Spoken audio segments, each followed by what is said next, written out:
Friends,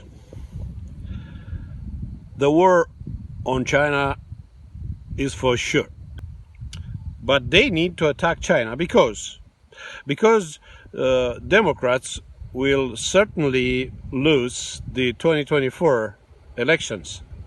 So they need to distract the Americans and the other world from this perspective, and they need a major event, a planetary one.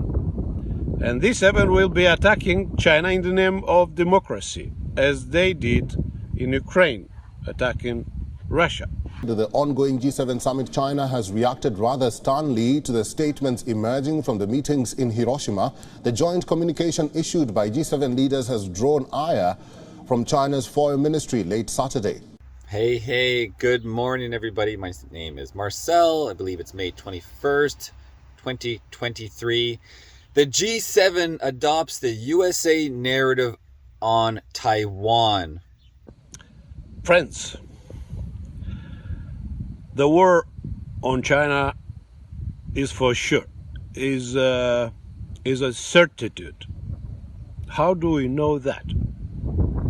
First of all, we study the documentary made by John Pilger named The Coming War on China.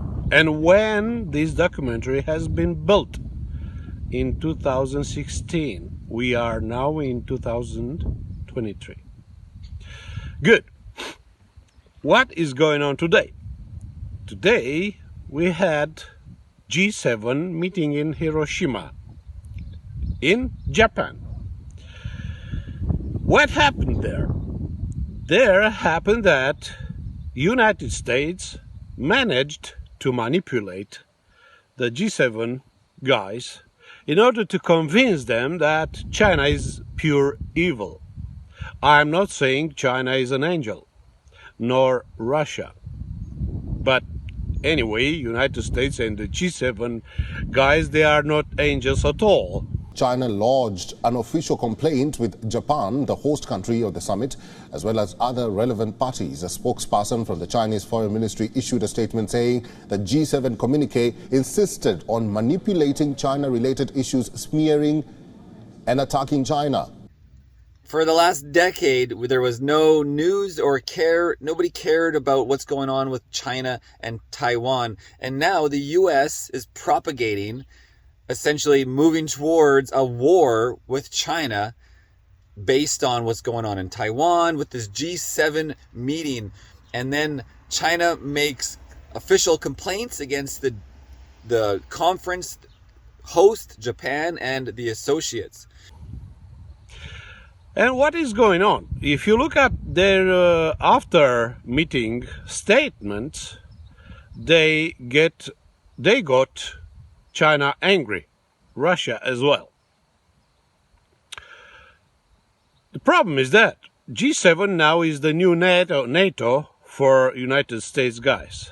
I mean, according to John Pilger's documentary, The Coming War on China, United States has everything prepared to attack China, and the reason is Taiwan, a very light reason.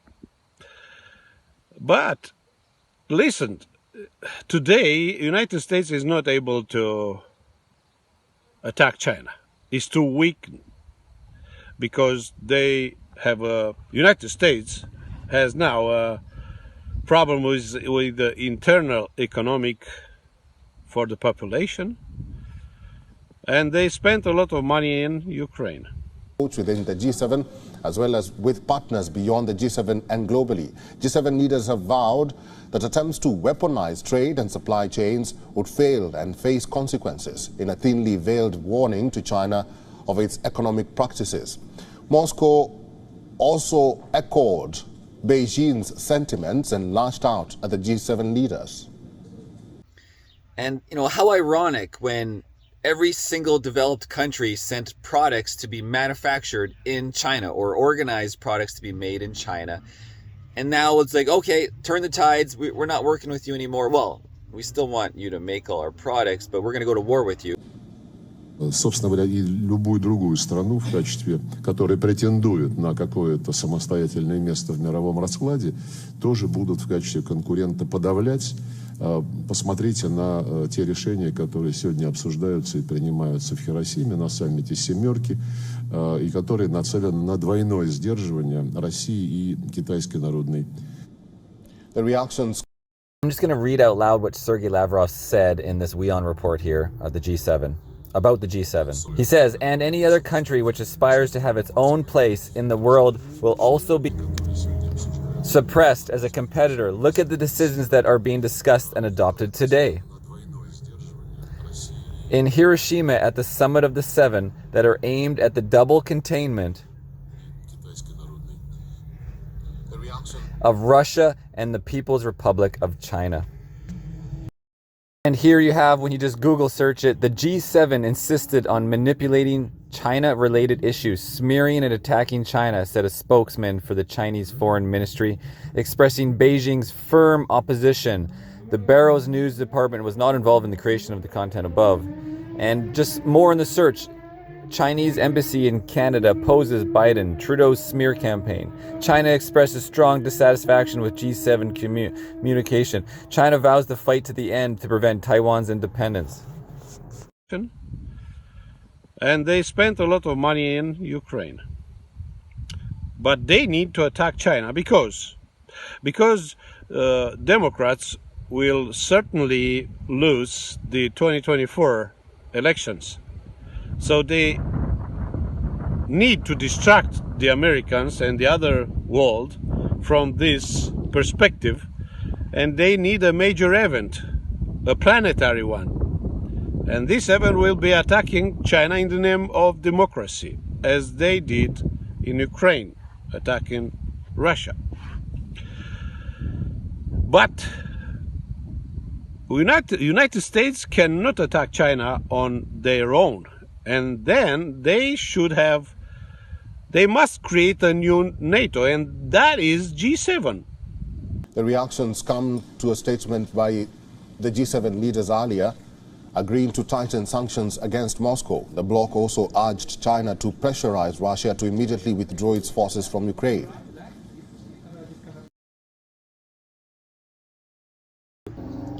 I mean, just look at the back of your iPhone, and it's going to be, what is it? Is it a made or assembled in China, right? China's only good for the dirty jobs, apparently. Help you avoid your IRS and taxes. One of the most important reasons developed countries sent products to be assembled in China was to avoid taxes and, of course, save money on the assembly as well. And then now today, the the economy is collapsing. And the United States, these Democrats, they need a new major event to cover their falling down.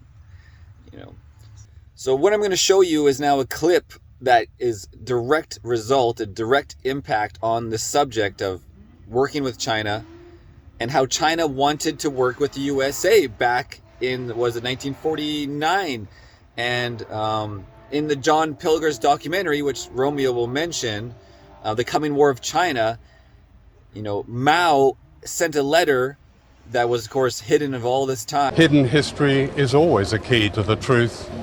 In 1945, 5 years before his great communist revolution in 1949, Mao sent this secret message to Washington, and I quote, "China must industrialize.